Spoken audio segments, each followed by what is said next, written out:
Cette semaine, on a généré plus de 8000 $ de revenus. Entre la vente d'une voiture, plusieurs flips de divan puis un contrat de junk removal, voici exactement comment on a fait. Bienvenue dans l'épisode 10 de la quête du million où est-ce que je documente chaque dollar que je gagne ou bien que je perds. Cette semaine, on va faire ça un petit peu différemment, fait qu'on va commencer avec les ventes au lieu de commencer avec les dépenses.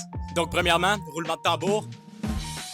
On a finalement vendu le CRV 2009 qu'on avait ramassé dans le premier épisode de la série. Je sais pas si vous vous souvenez, mais on avait payé 1100 $ pour le CRV. Il était VGA dans le temps, mais nous on l'a transformé en Rebuild Title au complet. Au total, après les réparations, on est tombé à 3756 $ pour le véhicule au complet.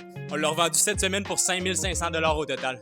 Ensuite, dans l'épisode 8, on avait ramassé un set gratuitement qu'on avait repris en échange chez une cliente. C'était un beau set en cuir véritable noir, un 3 places avec un 2 places de marque Lazy Boy. On les avait récupérés gratuitement puis on les a revendus pour 600 $ cette semaine.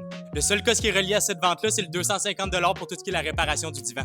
Ensuite, on a vendu un de nos beaux modulaires de marque Maison. Celui-là, c'était un gris pâle avec un pouf qu'on a vendu pour 1700 $ au total. Puis finalement, pour finir nos revenus de la semaine, on a eu un beau contrat de junk removal qui nous a rapporté 350 $ au total. C'était encore une fois une petite job qui s'est vraiment bien passé. Ça nous fait un gros total de 8150 $ de revenus pour la semaine. Ce qui est le fun dans tout ça, c'est que quand tu fais beaucoup d'argent, il faut que tu dépenses beaucoup d'argent aussi. Puis vous allez voir, moi je suis le champion de dépenser de l'argent. Premièrement, je me suis encore laissé avoir puis on est allé racheter 6 sectionnels flambant neufs qui viennent de la fermeture de faillite de Nuevo Furniture. Les 6 sectionnels haut de gamme m'ont coûté un total de 2958 $ pour les 6 au complet. Donc vu qu'on avait finalement vendu notre CRV 2009, je me suis dit qu'il était temps qu'on achète des nouveaux chars. Fait que je me suis connecté sur Copart puis je me suis mis à bid sur des véhicules. Donc le premier véhicule qu'on a gagné cette semaine, c'est un beau Ford Focus SE 2016 de 130 000 kg. On l'a payé 2400 $ après tous les frais de Copart. Ensuite, le deuxième véhicule qu'on a gagné aux enchères cette semaine, c'est un beau Ford Fusion 2010 de seulement 150 000 kg qu'on a payé 1297 $ au total après tous les frais. Puis pour en finir avec les dépenses de cette semaine, les seules choses qu'on va rajouter, c'est les réparations du CRV qu'on n'avait pas calculé dans le bilan encore. Le total des réparations, c'est 2656 $.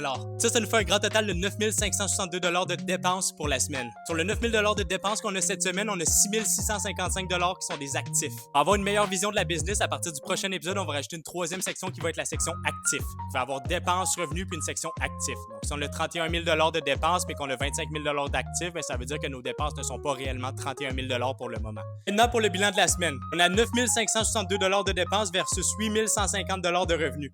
Ça nous fait un profit brut de moins 1462 $ pour la semaine. Mais c'est pas une perte, c'est un investissement. J'ai acheté du stock que je vais revendre très bientôt. Mais dis-moi dans les commentaires si toi t'aurais fait ça, ces moves-là.